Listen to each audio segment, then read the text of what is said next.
Australia will grant a range of visa holders from Hong Kong a 5-year extension and a pathway to permanent residency, but has stopped short of accepting a special humanitarian intake over fears of persecution under the new national security law.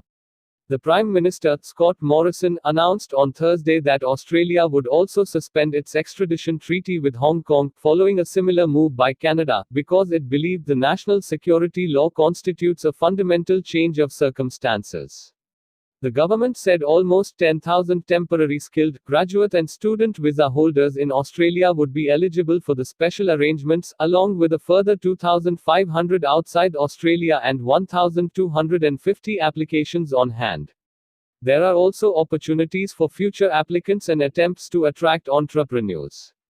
Amid increasing tensions in the relationship between Australia and China, Morrison said the government would adjust the policy settings to ensure that skilled and graduate visa holders would have a 5-year extension, followed by a pathway to permanent residency. Current and future students would be able to stay in Australia for 5 years after they graduate.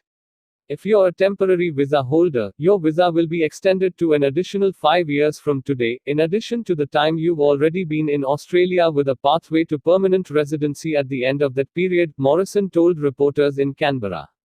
And we will also provide a 5-year visa with a pathway to permanent residency for future Hong Kong applicants for temporary skilled visas, subject to meeting an updated skills list and appropriate marking testing. To encourage applicants to study and work in regional areas, Australia would offer express pathways to permanent residency after 3 years. The government would also seek to attract export-orientated Hong Kong-based businesses to move to Australia, particularly where they had a strong potential for future growth and employment of Australians. Morrison emphasized the government was not expecting large numbers of applicants anytime soon, and he said the normal procedures would apply. Human rights groups had been calling on the government to announce a special humanitarian intake, similar to the Abbott government initiative in 2015 for people displaced by the conflicts in Syria and Iraq. The Australia Director of Human Rights Watch, Elaine Pearson, told Guardian Australia earlier this week the pathway to help people likely be targeted by Beijing should be on top of existing humanitarian quotas, so that protection for Hong Kong people is not at the expense of others fleeing persecution in places like Syria or Afghanistan. Morrison did not adopt that option, but said the existing refugee and humanitarian stream remains available for those seeking to apply through that channel, and that is available to people all around the world. The Australian government updated its travel advice for Hong Kong just hours before the announcement to warn that Australians may be at increased risk of detention on vaguely defined national security grounds. If you're concerned about the new law, reconsider your need to remain in Hong Kong, the travel advice said. Officials have had more time to assess the impact of the national security law since last week's update, which warned the law could be interpreted broadly and people may unintentionally break it. The travel advice for mainland China has also been updated to say Australians may be at risk of arbitrary detention, a change The Guardian understands was influenced by the case of 2 Canadians detained on the basis of espionage allegations. On Thursday, New Zealand also announced it was reviewing its relationship with Hong Kong, including extradition arrangements and travel advice. Foreign Affairs Minister Winston Peters said the national security law fundamentally changed the environment for international engagement.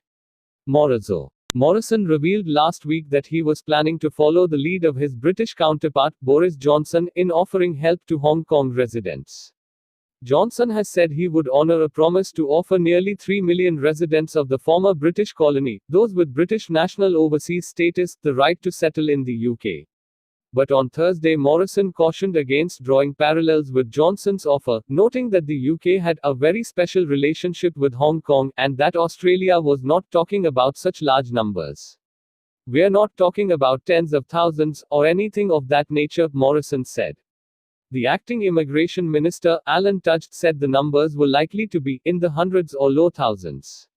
A day before the announcement, Morrison attempted to send a message to China that Australia's visa program was a matter for Australian domestic politics. This is about how we, as a nation, are responding domestically to these issues.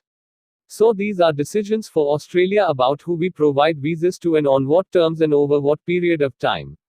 They're Australian sovereign issues. They aren't about other countries, they're about our country. Last week, a spokesman for China's foreign ministry, Zhao Lijian, called on Australia to look at the national security legislation in Hong Kong in a correct and objective light, stop interfering in China's internal affairs with Hong Kong as a pretext, and refrain from going further down the wrong path. Any wide-ranging offer of support for Hong Kongers wishing to flee the city was likely to anger China, with which Australia's relationship has already been strained amid trade, diplomatic and security tensions. Asked on Thursday whether he expected any countermeasures from China that might make it difficult for people in Hong Kong to leave to take up the offer, Morrison said, "I don't. But if that were to occur, that would be very disappointing." Chinese authorities argued last week that the UK had no right to grant residency to Hong Kongers and vowed to take corresponding measures to stop such a move. The British Foreign Secretary, Dominic Raab, has previously admitted that Britain could do little to coercively force China if it tried to block Hong Kongers from taking up the UK government's visa offer. Don't forget to like and subscribe to our channel so that you never miss our upcoming videos. Share this with your friends and support us. Thank you.